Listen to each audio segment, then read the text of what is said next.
Vous pouvez regarder votre loyer les yeux dans les yeux. Vous pouvez regarder votre enfant aux soins intensifs avec la douleur au cœur. Vous pouvez regarder votre santé et le diagnostic médical de cancer qui annonce votre fin proche, et vous pouvez chanter ce chant non pas pour un auditoire, mais en étant vous-même à la fois le ministre et l'auditoire. Il y a des moments où vous devez être le prophète de votre propre destin. Vous devez invoquer votre courage ce soir. Père, tu es roi au-dessus des tempêtes. Je resterai tranquille et je saurai que tu es Dieu. Je resterai tranquille et je saurai que tu es Dieu. N'ayez pas honte de vos larmes. Jésus a pleuré. Il n'est pas inhumain de pleurer. Ce n'est pas un manque de spiritualité que de pleurer. Restez tranquille et sachez qu'il est Dieu. Je ne suis pas en train de chanter. Je m'adresse à vous. Restez tranquille et sachez qu'il est Dieu. Écoutez-moi. Quand Satan veut vous détruire, il vous isole et amplifie tout ce qui vous entoure afin que vous ne voyiez plus la fidélité de Dieu. Tout ce que vous voyez, ce sont des montagnes tout autour. Tout ce que vous voyez, c'est cette situation qui semble contredire ce que Dieu a dit.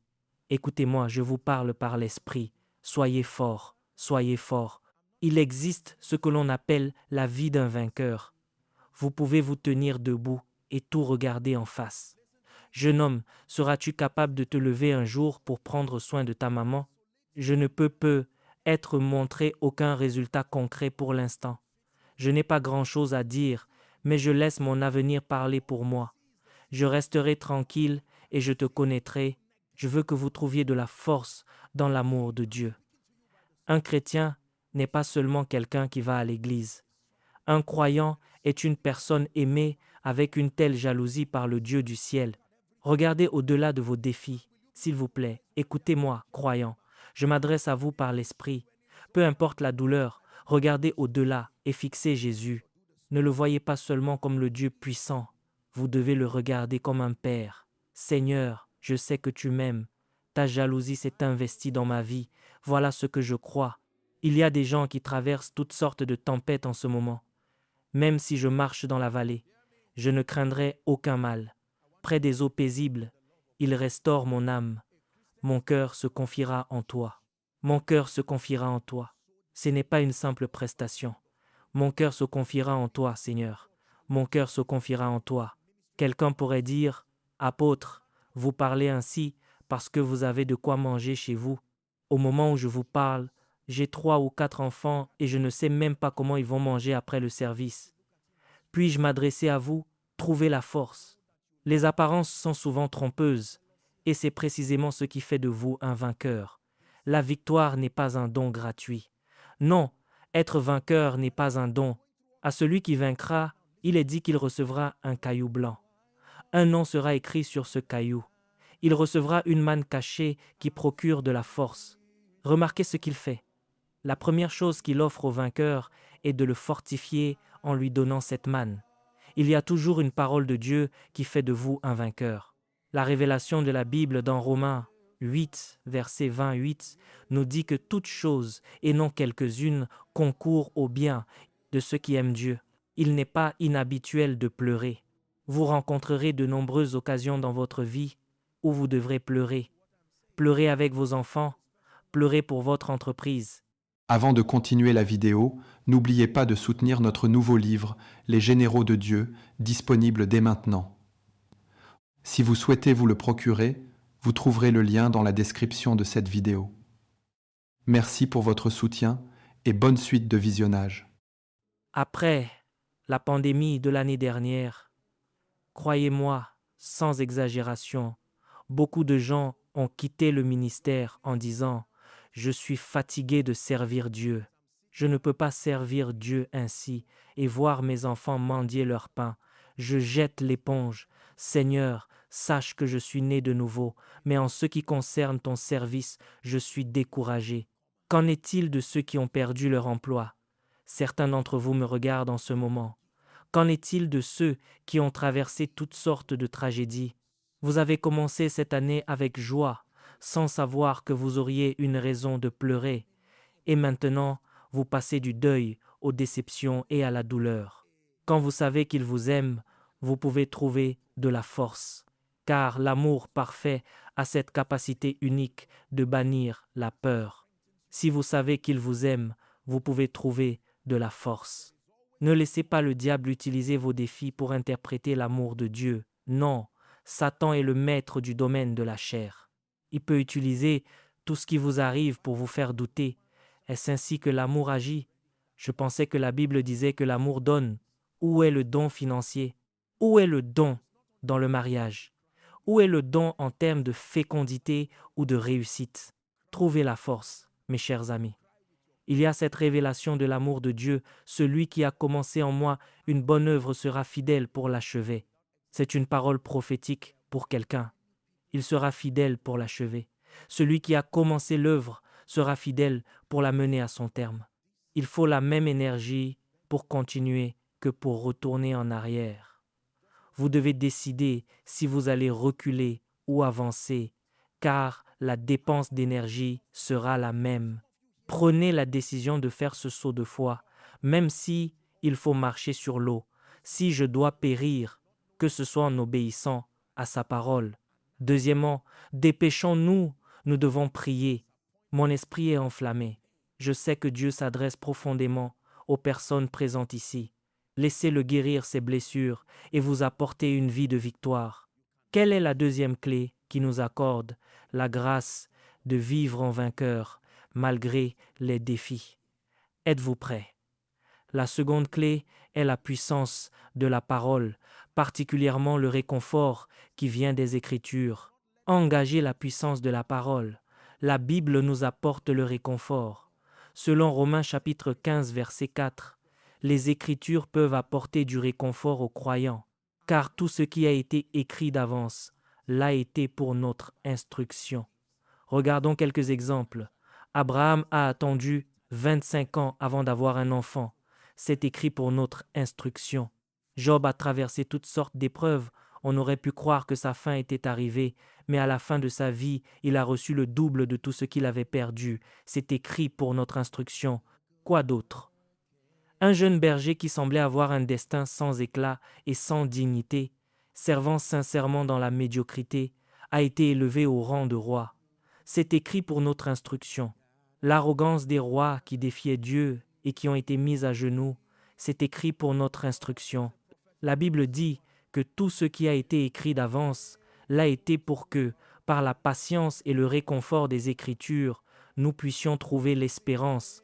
Ainsi, chaque fois que j'ouvre ma Bible et que je lis ces histoires, je vois qu'autrefois, la nation d'Israël se tenait devant la mer Rouge, avec les Égyptiens furieux derrière eux, et Dieu s'est manifesté comme libérateur.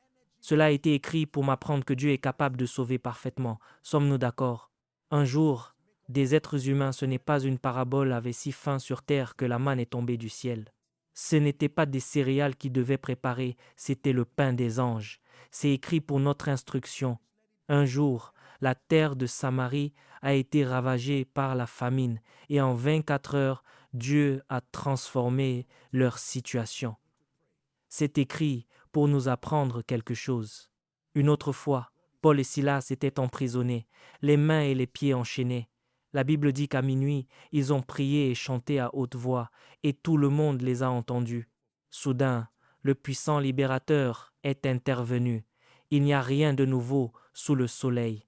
Il y a des gens qui sont partis de rien et que Dieu a élevés, que ce soit dans le ministère, les affaires ou la carrière. Écoutez-moi, messieurs et dames, croyants, peuple de Dieu, corps du Christ, Dieu nous parle. Lorsque vous traversez des situations difficiles, ce n'est pas le moment de fuir les Écritures, c'est le moment de rester fidèle à la parole de Dieu. Psaume 119, verset 28. Mon âme s'écoule de tristesse. Relève-moi selon ta parole. Mon âme se fond, ô Dieu, accablée par les défis et les vicissitudes de la vie, ne sachant plus où aller, ni comment gérer mon existence face à tout cela. Quand on regarde ce qui se passe dans notre nation et en Afrique, c'est décourageant. On a parfois envie de s'enfuir. Des gens se suicident ou avalent n'importe quoi pour mourir dans leur sommeil. Le texte dit « Mon âme s'écoule de tristesse. Relève-moi selon ta parole. » La parole de Dieu est un consolateur et une force. Car voyez-vous, la dynamique est la suivante. La puissance de Dieu ne suit que ce qu'il a dit. Si Dieu ne l'a pas prononcé, sa puissance ne peut pas légalement intervenir. La parole de Dieu est donc le recueil de ce qu'il a déclaré. Quand vous trouvez ce qu'il a dit, vous pouvez être certain que sa puissance suivra. Sommes-nous d'accord? Genèse 21, versets 1 et 2, la Bible dit que le Seigneur a visité Sarah comme il l'avait dit, et le Seigneur a agi envers Sarah comme il l'avait promis. S'il le dit, s'il le déclare, il l'accomplira. Car Sarah conçut, c'est un témoignage, et enfanta un fils à Abraham dans sa vieillesse, au temps fixé dont Dieu avait parlé. Vous devez donc puiser votre force dans les Écritures, des versets comme « Même si je marche dans la vallée de l'ombre de la mort, je ne crains aucun mal, car tu es avec moi. » Sa houlette et son bâton me rassurent. Il dit « Tu dresses devant moi une table en face de mes adversaires, tu oins d'huile ma tête et ma coupe déborde. Le Seigneur est ma lumière et mon salut. De qui aurais-je peur? » Ce sont ces Écritures qui doivent vous réconforter en ces temps. S'il s'agit d'un deuil, vous devez vous consoler en sachant que la Bible dit qu'un jour, au son de la trompette de l'archange, ceux qui sont morts en Christ ressusciteront premièrement, et nous, les vivants qui serons restés en lui, nous serons enlevés à leur rencontre dans les airs pour nous réjouir éternellement avec Jésus. Je sais que mon Rédempteur est vivant, que le faible dise « Je suis fort », que le pauvre dise « Je suis riche », que celui qui est déprimé dise « Je suis encouragé et fortifié » par la puissance de Dieu. La plupart des croyants n'étudient pas les Écritures. Ainsi, quand ces saisons difficiles arrivent, ils n'ont aucun moyen légitime de puiser de la force. En réalité, beaucoup ne savent pas comment tirer leur force de la parole. Au mieux, ils cherchent du réconfort dans les films ou les visites d'amis, mais peu savent s'asseoir avec la parole pour s'en fortifier. Vous pouvez puiser votre force dans la parole. Ézéchiel chapitre 2, versets 1 et 2 nous dit « Fils de l'homme, tiens-toi sur tes pieds, et je te parlerai. » La Bible montre qu'il n'avait pas cette force au départ, mais dès que cette parole fut prononcée, l'Esprit entra en lui et le fit tenir debout. Vous devez apprendre à puiser votre force dans les Écritures. Quelqu'un apprend-il quelque chose? Que faire pour rester un vainqueur dans l'adversité quand les circonstances sont désagréables? Troisièmement, engagez-vous dans des prières stratégiques. Psaume 34, versets 4 à 7. J'ai cherché le Seigneur et il m'a répondu. Il m'a délivré de toutes mes craintes. La délivrance n'est pas venue toute seule. J'ai cherché le Seigneur. Verset 5. Quand on tourne vers lui les regards, on est rayonnant de joie et le visage ne se couvre pas de honte. Verset 6. Ce malheureux a crié et le Seigneur l'a entendu. Il l'a sauvé de toutes ses détresses, pas seulement de quelques-unes. Verset 7. L'ange du Seigneur campe autour de ceux qui le craignent et il les arrache au danger. Vous pouvez vous engager dans la prière. Laissez-moi vous dire qu'une des missions de l'esprit de tristesse, ce que la médecine appelle la dépression, est de vous réduire au silence. Car si vous pouvez ouvrir la bouche et vous accorder avec Dieu, sa puissance peut se manifester. Les personnes déprimées sont des personnes silencieuses. Quand vous voyez quelqu'un s'asseoir sans mot dire et que vous lui demandez « Comment allez-vous, monsieur ?» et qu'après 5 minutes, il se contente de soupirer sur l'état du pays ou de dire que la vie ne vaut plus la peine, c'est un signe. Je reboute cet esprit de tristesse sur quiconque ici, au nom de Jésus-Christ. La Bible déclare qu'il nous donne une parure de fête au lieu de la cendre, une huile de joie au lieu du deuil, et un vêtement de louange au lieu d'un esprit abattu, afin qu'on nous appelle des chaînes de justice, une plantation du Seigneur pour servir à sa gloire, des prières stratégiques. Psaume 61, versets 1 à 4. S'il vous plaît, notez ceci, car pour beaucoup d'entre vous, Dieu révèle déjà le plan. Vous avez prié en venant à l'église pour obtenir une feuille de route afin de triompher, et voici la réponse. Ô Dieu, écoute mes cris, sois attentif à ma prière. Du bout de la terre, je crie à toi. le cœur abattu. Conduis-moi sur le rocher que je ne puis atteindre, car tu es pour moi un refuge, une tour forte en face de l'ennemi. Je voudrais séjourner éternellement dans ta tente, me réfugier à l'abri de tes ailes. Croyant, la prière n'est pas seulement une liste de demandes. Parfois, la prière est ce qui fournit la force et l'endurance nécessaires pour percer. Quand Jésus était à Gethsémani, on pourrait croire qu'il se contentait de marcher en chantant, mais la Bible dit qu'il a prié. Il était sur le point d'entreprendre quelque chose d'une valeur éternelle pour l'humanité entière. Il avait besoin de prier. La Bible dit qu'il a prié 3 fois en répétant les mêmes paroles. Certains d'entre vous devront peut être rentrés chez eux après ce service et prier, utiliser cette semaine pour prier. Pourquoi? Parce qu'il y a toutes sortes de géants, d'obstacles et d'attaques démoniaques qui s'opposent au plan de Dieu pour votre vie. Ne leur laissez aucune place. Vous devez prier. Quatrièmement, maintenez un style de vie et une atmosphère de joie. Dans ce royaume, la joie est extrêmement puissante. Néhémie chapitre 8, verset 10, la dernière phrase dit « Car la joie du Seigneur est votre force ». Que tout le monde dise « Ma force est la joie du Seigneur ». Oui, monsieur, Dieu peut utiliser votre joie comme un instrument pour apporter de la force à votre vie. Laissez-moi vous dire qu'il n'y a rien qui frustre plus le diable que de voir un croyant rire et se réjouir alors qu'il a jeté tout son venin sur lui. Tu veux dire qu'en dépit de la mort de ton fils, malgré la perte de ton emploi, tu te réjouis encore? C'est là qu'on comprend le premier chapitre de Job. On voit pourquoi Job était un homme puissant. Il connaissait les mystères, il savait quoi faire. Il s'est dit, oui, je peux tout perdre, mais la seule chose qui me permettra de tout récupérer, c'est ma joie. Peu importe ce que vous perdez, si le diable ne réussit pas à vous voler votre joie, croyez-moi, tout ce que vous avez perdu n'est parti qu'en mission, cela reviendra. C'est pour cela que nous chantons. Dites à ceux qui sont découragés que votre Dieu viendra sûrement, il viendra et me sauvera. Philippiens chapitre 4, verset 4. Réjouissez-vous toujours dans le Seigneur. Il n'a jamais dit de vous réjouir de votre situation. Parfois, il n'y a aucune raison logique de se réjouir d'une situation. Alors, vous vous réjouissez dans le Seigneur. Je le répète, réjouissez-vous. Prophétisez sur vous-même. Mon âme, réjouis-toi. Vous devez obtenir la grâce de Dieu pour vous sevrer de ce style de vie morose et colérique. Qu'est-ce qui ne va pas? Bonjour. Qu'est-ce qu'il y a de bon dans ce matin? Vous voyez, en agissant ainsi, vous vous programmez déjà pour la défaite, la joie. Il y a des gens que vous voyez très heureux et enjoués et vous pensez qu'ils se réjouissent parce que tout fonctionne déjà. Non, ils se réjouissent pour que tout s'aligne. Pas parce que tout est déjà en ordre.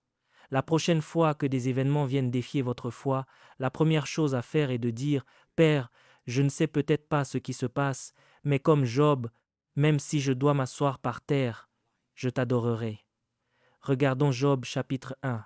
Après avoir entendu toutes ces mauvaises nouvelles, la Bible dit que Job déchira son manteau, s'assit par terre et adora la joie.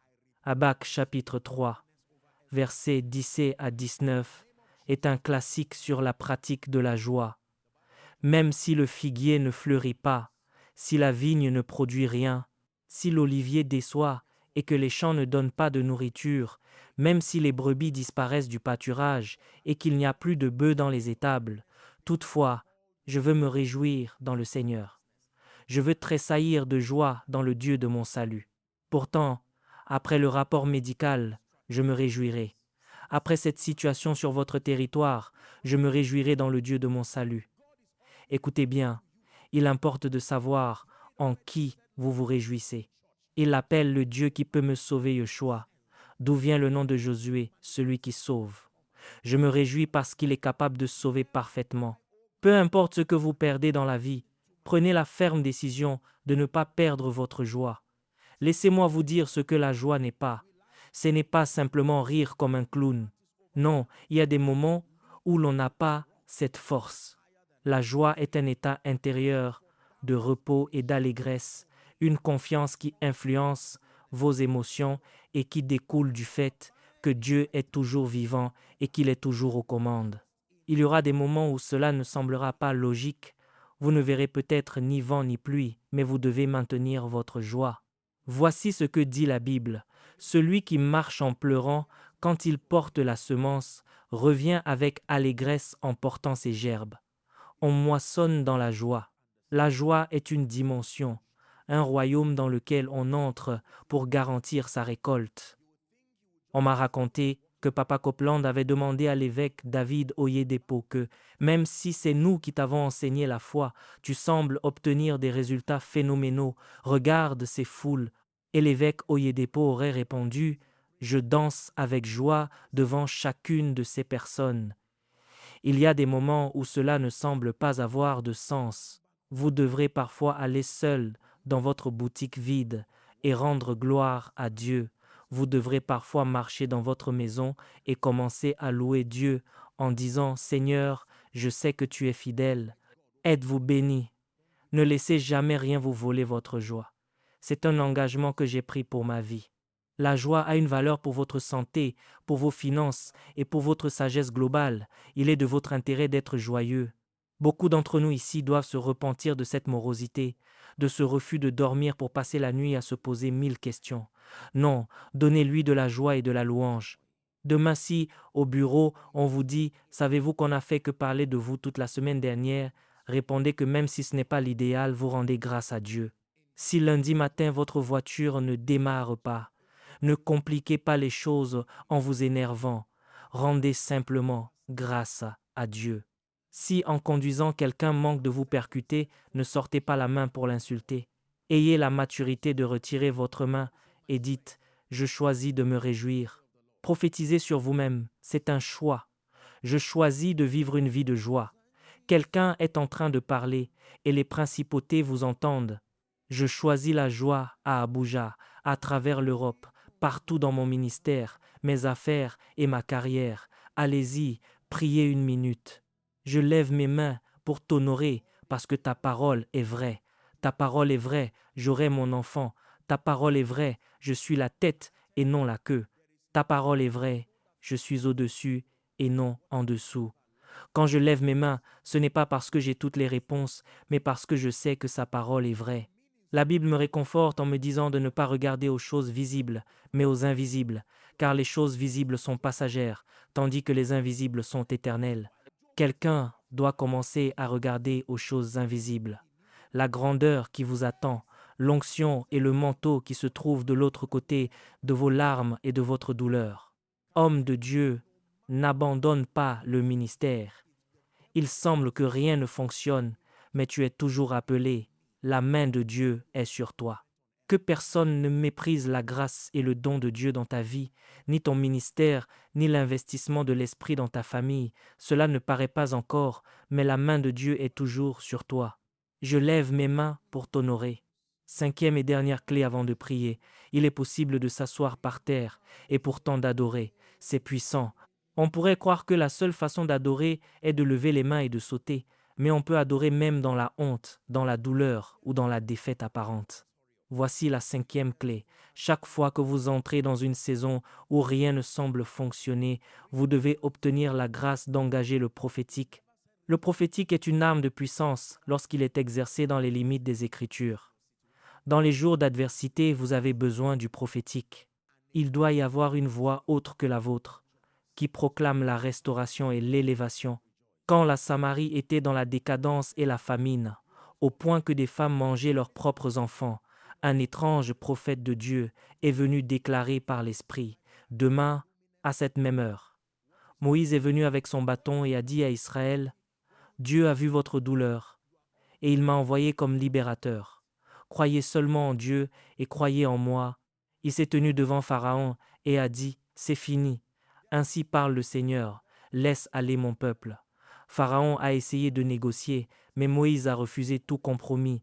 J'ai observé avec stupéfaction la façon dont le prophétique agit dans la vie de ceux qui le comprennent. J'ai eu l'honneur de parler sur des situations impossibles, où même moi, en tant qu'homme de Dieu, Je me demandais comment cela pourrait changer. Et pourtant, la situation s'est retournée. Ce n'est pas une théorie, c'est une réalité vécue par la miséricorde de Dieu. Je sais ce que le prophétique peut faire. Lorsqu'un authentique manteau prophétique, une parole déclarée et soutenue par l'intégrité de la parole de Dieu, descend sur votre situation, vous n'avez qu'à vous reculer et regarder les merveilles s'accomplir. Le prophétique ne se contente pas de révéler, il crée. Il peut transporter un homme de son passé vers son avenir. Et vous êtes venus ce soir pour rencontrer cette dimension. Cette réunion ne se terminera pas sans que cette parole ne descende sur votre vie. Pour vivre une vie de vainqueur, Dieu lui-même a conçu ses principes. Par un prophète, le Seigneur a fait sortir Israël d'Égypte, et par un prophète, il a été préservé. Croyez au Seigneur, votre Dieu, et vous serez affermis. Je dis cela avec respect, mais il y a une telle arrogance dans le monde aujourd'hui qui fait souffrir inutilement beaucoup de gens parce qu'ils négligent le prophétique. Certes, des erreurs ont été commises dans le corps du Christ, mais c'est une erreur de ignorer le prophétique. En une seule nuit de 24 heures, Dieu est capable, par ce véhicule, d'élever son peuple. Laissez-moi vous montrer comment cela fonctionne. Normalement, pour monter ici, on marche marche après marche. C'est le cours naturel des choses. Mais parfois, des obstacles vous bloquent à une étape. Le prophétique ne vous fait pas simplement monter une marche, il vous propulse. Le prophétique ne suit pas la séquence naturelle, c'est un système d'avantages surnaturels. Une seule parole prophétique sur vos affaires ou votre ministère peut tout changer alors que vous jeûnez et priez seul. Dieu n'est pas insensé d'avoir donné ses dons au corps du Christ. Parfois, nous les croyants, nous devons faire attention. Nous pensons qu'il suffit de connaître Dieu par soi-même. Mais Dieu a instauré ses ministères comme un avantage pour les saints. Même après avoir rencontré Jésus, Paul s'est tourné vers le corps du Christ pour sa croissance. J'ai été honoré de voir cet ambassadeur se réjouir avec une joie d'enfant. Cet homme ne restera pas au même niveau car il a trouvé une clé que beaucoup n'ont pas la maturité de saisir. Quand David dansait devant l'arche, sa femme Michal l'a méprisé en disant que ce n'était pas royal. David lui a répondu qu'il se réjouissait devant le Seigneur qui avait pris le royaume à son père pour le lui donner, et la Bible dit que Michal resta stérile. Je ne vous enseigne pas à agir de manière insensée, vous êtes des gens intelligents. Le prophétique ne doit pas faire agir les gens comme des animaux. Mais si vous avez la foi pour le recevoir, votre vie peut littéralement changer du jour au lendemain. Le prophétique a des règles. La première est la foi en Dieu et dans l'instrument qu'il utilise. La deuxième est l'honneur envers Dieu et envers son instrument. Cela ne fonctionne pas de manière arbitraire. Je vois une activité angélique en ce lieu maintenant. Les anges travaillent en partenariat avec la parole pour confirmer les paroles de son serviteur. C'est ce qui se passe en ce moment. Des gens reçoivent toutes sortes d'impartitions. Je ne crains pas les milliers de personnes qui m'environnent. Je me couche, je m'endors et je me réveille car le Seigneur est mon soutien. Tu es mon bouclier, ma gloire, et tu relèves ma tête. Je me souviens d'un homme qui avait été licencié. Habituellement, j'aurais simplement prié pour qu'il trouve un autre emploi, mais l'Esprit m'a dit de prophétiser qu'il retournerait à ce poste précis. C'était une grande compagnie pétrolière et il était sceptique, mais je lui ai dit « Qui parmi eux peut créer du pétrole ?» Celui qui a créé le pétrole rend un décret. En 3 jours, il a été rappelé. Un des dirigeants, membre d'une église connue, avait fait un rêve où une voix lui disait de réintégrer ce jeune homme car il était un atout. Je lui ai dit « Réjouis-toi, mais ne sois pas imprudent la prochaine fois. Tous les hommes de Dieu ne sont pas des charlatans. Je ne viendrai pas devant une assemblée aussi intelligente pour tourner en dérision votre pédigree si cela ne fonctionnait pas. Le prophétique peut littéralement changer le cours d'une vie à 180 degrés. Le défi est que beaucoup de gens disent « Amen » sans vraiment y croire. Merci d'avoir regardé la vidéo. N'oubliez pas que vous pouvez soutenir la chaîne tout en découvrant encore plus de contenu intéressant. Si vous aimez ce que nous partageons ici, n'hésitez pas à acheter notre livre disponible dès maintenant. C'est une excellente façon de nous encourager et de nous aider à continuer à produire davantage de vidéos de qualité. Vous trouverez le lien du livre dans la description juste en dessous. Merci beaucoup pour votre soutien. Soyez bénis.